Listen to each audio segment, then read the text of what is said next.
The Good News according to Matthew. Chapter 11. When Jesus had finished directing his 12 disciples, he departed from there to teach and preach in their cities.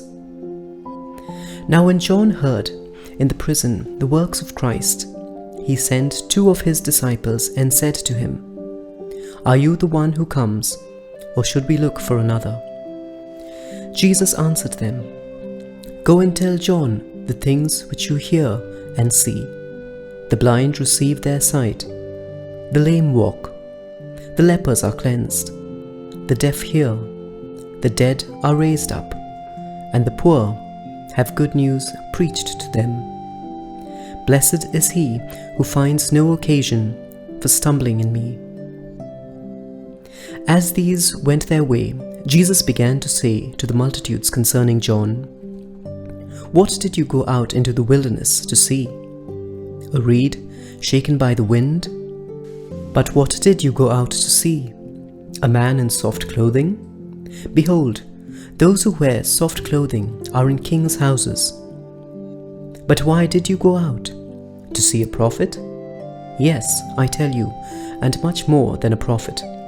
For this is he of whom it is written, 'Behold, I send my messenger before your face, who will prepare your way before you.'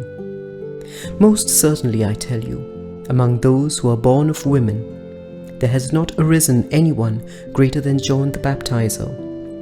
Yet he who is least in the kingdom of heaven is greater than he.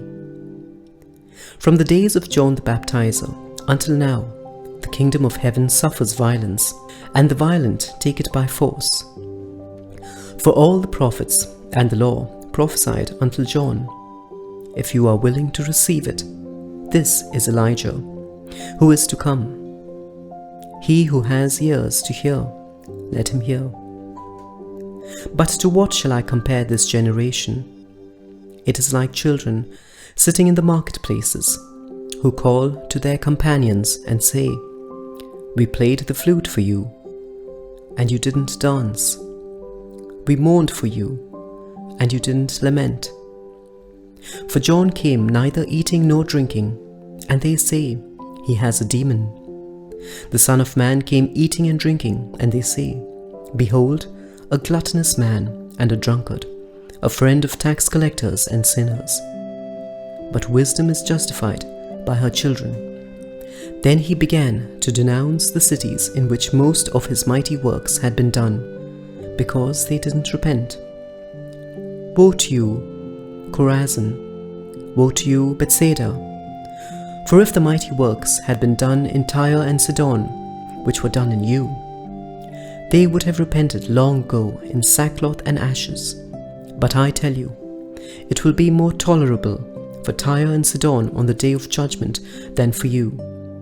You, Capernaum, who are exalted to heaven, you will go down to Hades. For if the mighty works had been done in Sodom, which were done in you, it would have remained until today. But I tell you that it will be more tolerable for the land of Sodom on the day of judgment than for you." At that time Jesus said, "I thank you, Father, Lord of heaven and earth, that you hid these things from the wise and understanding, and revealed them to infants. Yes, Father, for so it was pleasing in your sight. All things have been delivered to me by my Father. No one knows the Son except the Father, neither does anyone know the Father except the Son, and he to whom the Son desires to reveal him. Come to me, all you who labor and are heavy burdened, and I will give you rest. Take my yoke upon you and learn from me, for I am gentle and humble in heart, and you will find rest for your souls. For my yoke is easy and my burden is light." Chapter 12. At that time, Jesus went on the Sabbath day through the grain fields. His disciples were hungry and began to pluck heads of grain and to eat. But the Pharisees, when they saw it, said to him, "Behold, your disciples do what is not lawful to do on the Sabbath." But he said to them, Haven't you read what David did when he was hungry, and those who were with him, how he entered into God's house and ate the showbread, which was not lawful for him to eat, nor for those who were with him, but only for the priests? Or have you not read in the law that on the Sabbath day the priests in the temple profane the Sabbath and are guiltless?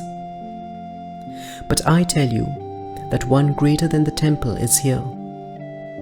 But if you had known what this means, I desire mercy and not sacrifice, you wouldn't have condemned the guiltless. For the Son of Man is Lord of the Sabbath. He departed from there and went into their synagogue. And behold, there was a man with a withered hand. They asked him, "Is it lawful to heal on the Sabbath day?" So that they might accuse him. He said to them, "What man is there among you who has one sheep, and if this one falls into a pit on the Sabbath day, won't he grab onto it and lift it out? Of how much more value then is a man than a sheep? Therefore it is lawful to do good on the Sabbath day." Then he told the man, "Stretch out your hand." He stretched it out, and it was restored whole, just like the other. But the Pharisees went out and conspired against him, how they might destroy him. Jesus, perceiving that, withdrew from there. Great multitudes followed him, and he healed them all, and commanded them that they should not make him known, that it might be fulfilled which was spoken through Isaiah the prophet, saying, "Behold my servant, whom I have chosen, my beloved, in whom my soul is well pleased. I will put my spirit on him. He will proclaim justice to the nations. He will not strive nor shout, neither will anyone hear his voice in the streets. He won't break a bruised reed. He won't quench a smoking flax, until he leads justice to victory. In his name the nations will hope." Then one possessed by a demon, blind and mute, was brought to him, and he healed him, so that the blind and mute man both spoke and saw. All the multitudes were amazed, and said, "Can this be the son of David?" But when the Pharisees heard it, they said, "This man does not cast out demons except by Beelzebul, the prince of the demons." Knowing their thoughts, Jesus said to them, "Every kingdom divided against itself is brought to desolation, and every city or house divided against itself will not stand. If Satan casts out Satan, he is divided against himself. How then will his kingdom stand? If I, by Beelzebul, cast out demons, by whom do your children cast them out? Therefore they will be your judges. But if I, by the Spirit of God, cast out demons, then God's kingdom has come upon you. Or how can one enter into the house of the strong man and plunder his goods, unless he first binds the strong man? Then he will plunder his house.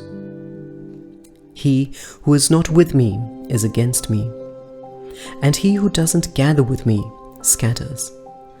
Therefore I tell you, every sin and blasphemy will be forgiven men, but the blasphemy against the Spirit will not be forgiven men.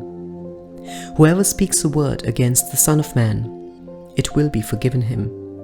But whoever speaks against the Holy Spirit, it will not be forgiven him, either in this age or in that which is to come. Either make the tree good and its fruit good, or make the tree corrupt and its fruit corrupt. For the tree is known by its fruit. You offspring of vipers, how can you, being evil, speak good things? For out of the abundance of the heart, the mouth speaks. The good man, out of his good treasure, brings out good things, and the evil man, out of his evil treasure, brings out evil things.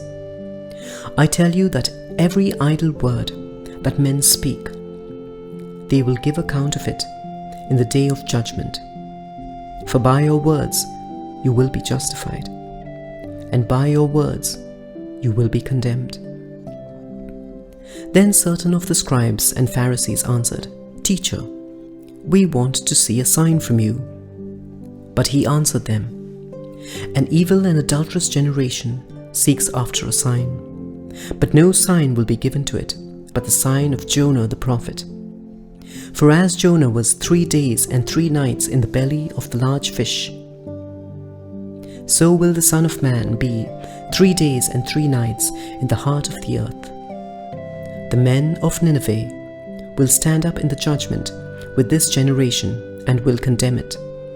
For they repented at the preaching of Jonah, and behold, someone greater than Jonah is here.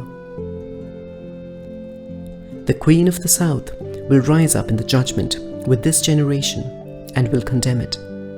For she came from the ends of the earth to hear the wisdom of Solomon, and behold, someone greater than Solomon is here. When an unclean spirit has gone out of a man, he passes through waterless places seeking rest and doesn't find it. Then he says, "I will return into my house from which I came." And when he has come back, he finds it empty, swept and put in order. Then he goes and takes with himself 7 other spirits more evil than he is, and they enter in and dwell there. The last state of that man becomes worse than the first. Even so will it be also to this evil generation. While he was yet speaking to the multitudes, behold, his mother and his brothers stood outside, seeking to speak to him. One said to him, "Behold, your mother and your brothers stand outside, seeking to speak to you." But he answered him who spoke to him, "Who is my mother? Who are my brothers?" He stretched out his hand toward his disciples and said, "Behold, my mother and my brothers. For whoever does the will of my Father who is in heaven, he is my brother and sister and mother." Chapter 13. On that day Jesus went out of the house and sat by the seaside. Great multitudes gathered to him, so that he entered into a boat and sat, and all the multitude stood on the beach. He spoke to them many things in parables, saying, "Behold, a farmer went out to sow. As he sowed, some seeds fell by the roadside, and the birds came and devoured them. Others fell on rocky ground, where they didn't have much soil, and immediately they sprang up, because they had no depth of earth. When the sun had risen, they were scorched. Because they had no root, they withered away. Others fell among thorns. The thorns grew up and choked them. Others fell on good soil and yielded fruit, some 100 times as much, some 60, and some 30. He who has ears to hear, let him hear." The disciples came and said to him, "Why do you speak to them in parables?" He answered them, "To you it is given to know the mysteries of the kingdom of heaven, but it is not given to them. For whoever has, to him will be given, and he will have abundance. But whoever doesn't have, from him will be taken away even that which he has. Therefore I speak to them in parables, because seeing they don't see, and hearing they don't hear, neither do they understand. In them the prophecy of Isaiah is fulfilled, which says, 'By hearing you will hear, and will in no way understand. Seeing you will see, and will in no way perceive. For the people's heart has grown callous. Their ears are dull of hearing, and they have closed their eyes. Or else perhaps they might perceive with their eyes, hear with their ears, understand with their heart, and would turn again, and I would heal them. But blessed are your eyes, for they see, and your ears, for they hear. For most certainly I tell you, that many prophets and righteous men desired to see the things which you see, and don't see them, and to hear the things which you hear, and don't hear them. Hear, then, the parable of the farmer. When anyone hears the word of the kingdom and doesn't understand it, the evil one comes and snatches away that which has been sown in his heart. This is what was sown by the roadside. What was sown on the rocky places? This is he who hears the word and immediately with joy receives it. Yet he has no root in himself, but endures for a while. When oppression or persecution arises because of the word, immediately he stumbles. What was sown among the thorns? This is he who hears the word, but the cares of this age and the deceitfulness of riches choke the word, and he becomes unfruitful. What was sown on the good ground? This is he who hears the word and understands it, who most certainly bears fruit and produces, some 100 times as much, some 60, and some 30. He set another parable before them, saying, The kingdom of heaven is like a man who sowed good seed in his field. But when people slept, his enemy came and sowed darnel weeds, also among the wheat, and went away. But when the blade sprang up and produced grain, then the darnel weeds also appeared. The servants of the householder came and said to him, Sir, didn't you sow good seed in your field? Where did these darnel weeds come from? He said to them, An enemy has done this. The servants asked him, Do you want us to go and gather them up? But he said, No, lest perhaps while you gather up the darnel weeds, you root up the wheat with them. Let both grow together until the harvest, and in the harvest time I will tell the reapers, First gather up the darnel weeds and bind them in bundles to burn them, but gather the wheat into my barn. He set another parable before them, saying, The kingdom of heaven is like a grain of mustard seed, which a man took and sowed in his field, which indeed is smaller than all seeds. But when it has grown, it is greater than the herbs and becomes a tree, so that the birds of the air come and lodge in its branches. He spoke another parable to them. The kingdom of heaven is like yeast, which a woman took and hid in 3 measures of meal until it was all leavened. Jesus spoke all these things in parables to the multitudes, and without a parable he didn't speak to them, that it might be fulfilled which was spoken through the prophets, saying, I will open my mouth in parables. I will utter things hidden from the foundation of the world. Then Jesus sent the multitudes away and went into the house. His disciples came to him, saying, Explain to us the parable of the darnel weeds of the field. He answered them, He who sows the good seed is the Son of Man. The field is the world. The good seeds are the children of the kingdom, and the darnel weeds are the children of the evil one. The enemy who sowed them is the devil. The harvest is the end of the age, and the reapers are angels. As therefore the darnel weeds are gathered up and burnt with fire, so will it be at the end of the age. The Son of Man will send out his angels, and they will gather out of his kingdom all things that cause stumbling and those who do iniquity, and will cast them into the furnace of fire.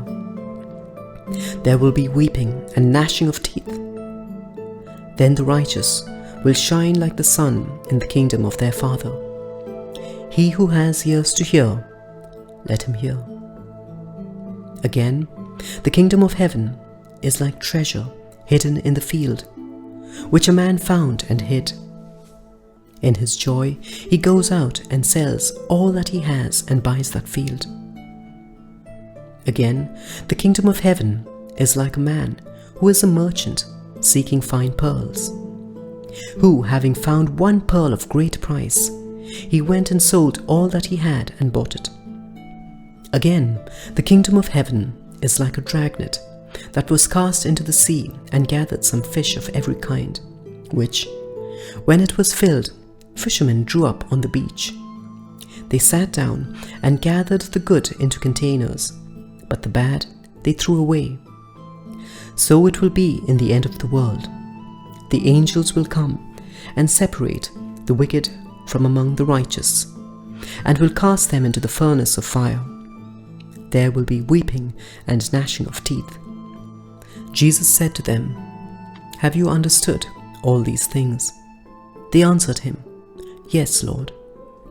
He said to them, "Therefore, every scribe who has been made a disciple in the kingdom of heaven is like a man who is a householder, who brings out of his treasure new and old things." When Jesus had finished these parables, he departed from there. Coming into his own country, he taught them in their synagogue, so that they were astonished and said, "Where did this man get this wisdom and these mighty works? Isn't this the carpenter's son? Isn't his mother called Mary, and his brother James, Joseph, Simon, and Judas? Aren't all of his sisters with us? Where then did this man get all of these things?" They were offended by him. But Jesus said to them, "A prophet is not without honor, except in his own country and in his own house." He didn't do many mighty works there because of their unbelief. Chapter 14. At that time Herod the Tetrarch heard the report concerning Jesus, and said to his servants, "This is John the Baptizer. He is risen from the dead. That is why these powers work in him." For Herod had arrested John, bound him, and put him in prison for the sake of Herodias, his brother Philip's wife. For John said to him, "It is not lawful for you to have her." When he would have put him to death, he feared the multitude, because they counted him as a prophet. But when Herod's birthday came, the daughter of Herodias danced among them and pleased Herod. Therefore he promised with an oath to give her whatever she should ask. She, being prompted by her mother, said, "Give me here on a platter the head of John the Baptizer." The king was grieved, but for the sake of his oaths and of those who sat at the table with him, he commanded it to be given. And he sent and beheaded John in the prison.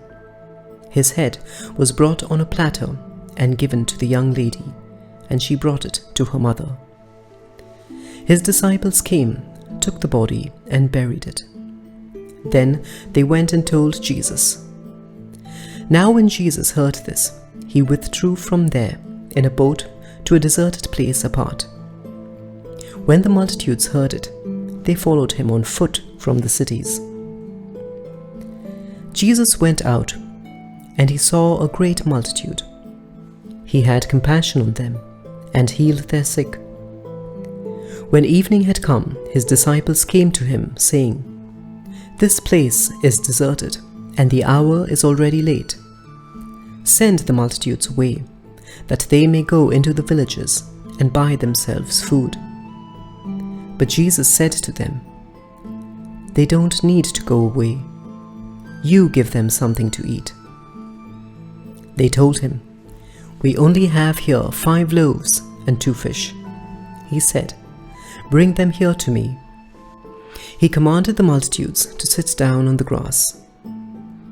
And he took the 5 loaves and the 2 fish, and looking up to heaven, he blessed, broke, and gave the loaves to the disciples, and the disciples gave to the multitudes.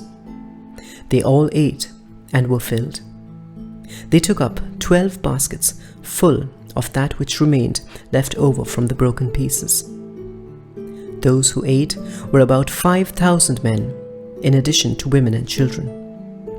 Immediately Jesus made the disciples get into the boat and go ahead of him to the other side, while he sent the multitudes away. After he had sent the multitudes away, he went up into the mountain by himself to pray.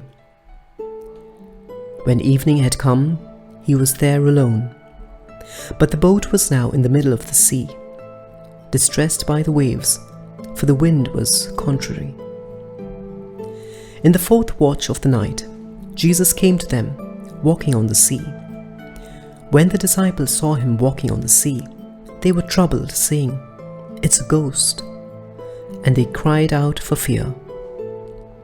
But immediately Jesus spoke to them, saying, "Cheer up, it is I. Don't be afraid."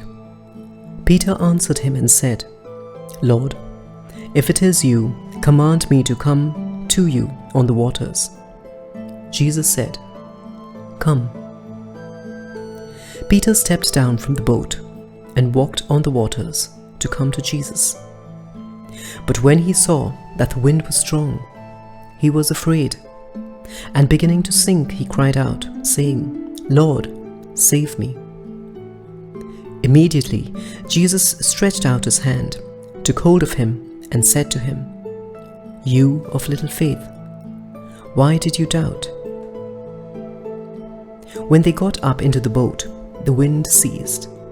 Those who were in the boat came and worshipped him, saying, "You are truly the Son of God." When they had crossed over, they came to the land of Gennesaret. When the people of that place recognized him, they sent into all that surrounding region and brought to him all who were sick, and they begged him that they might just touch the fringe of his garment. As many as touched it were made whole. Chapter 15. Then Pharisees and scribes came to Jesus from Jerusalem, saying, "Why do your disciples disobey the tradition of the elders? For they don't wash their hands when they eat bread." He answered them, "Why do you also disobey the commandment of God because of your tradition? For God commanded, 'Honor your father and your mother,' and 'He who speaks evil of father or mother, let him be put to death.' But you say, 'Whoever may tell his father or his mother, whatever help you might otherwise have gotten from me is a gift devoted to God, he shall not honor his father or mother.' You have made the commandment of God void because of your tradition. You hypocrites! Well did Isaiah prophesy of you, saying, 'These people draw near to me with their mouth, and honor me with their lips. But their heart is far from me, and they worship me in vain, teaching as doctrine rules made by men.'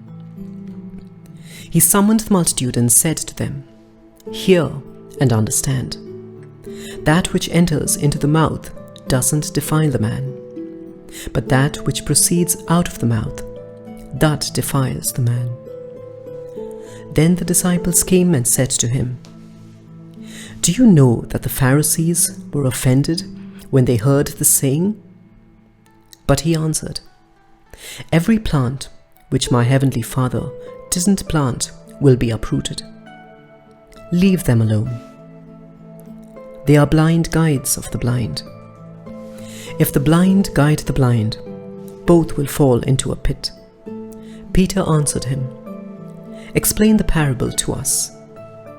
So Jesus said, 'Do you also still not understand? Don't you understand that whatever goes into the mouth passes into the belly and then out of the body? But the things which proceed out of the mouth come out of the heart, and they defile the man. For out of the heart come evil thoughts, murders, adulteries, sexual sins, thefts, false testimony, and blasphemies. These are the things which defile the man, but to eat with unwashed hands doesn't defile the man." Jesus went out from there and withdrew into the region of Tyre and Sidon. Behold, a Canaanite woman came from those borders and cried, saying, Have mercy on me, Lord, you Son of David. My daughter is severely possessed by a demon. But he answered her not a word. His disciples came and begged him, saying, Send her away, for she cries after us. But he answered, I wasn't sent to anyone but the lost sheep of the house of Israel. But she came and worshipped him, saying, Lord, help me. But he answered, It is not appropriate to take the children's bread and throw it to the dogs. But she said, Yes, Lord, but even the dogs eat the crumbs which fall from their master's table. Then Jesus answered her, Woman, great is your faith. Be it done to you even as you desire. And her daughter was healed from that hour. Jesus departed from there and came near to the Sea of Galilee, and he went up on the mountain and sat there.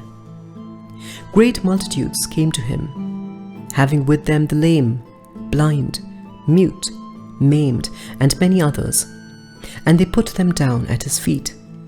He healed them. So the multitude wondered when they saw the mute speaking, the injured healed, the lame walking, and the blind seeing, and they glorified the God of Israel. Jesus summoned his disciples and said, I have compassion on the multitude, because they have continued with me now 3 days, and have nothing to eat. I don't want to send them away fasting, or they might faint on the way. The disciples said to him, Where could we get so many loaves in a deserted place as to satisfy so great a multitude? Jesus said to them, How many loaves do you have? They said, 7, and a few small fish. He commanded the multitude to sit down on the ground, and he took the 7 loaves and the fish. He gave thanks and broke them, and gave them to the disciples, and the disciples to the multitudes. They all ate and were filled. They took up 7 baskets full of the broken pieces that were left over. Those who ate were 4,000 men, in addition to women and children. Then he sent away the multitudes, got into the boat, and came into the borders of Magdala.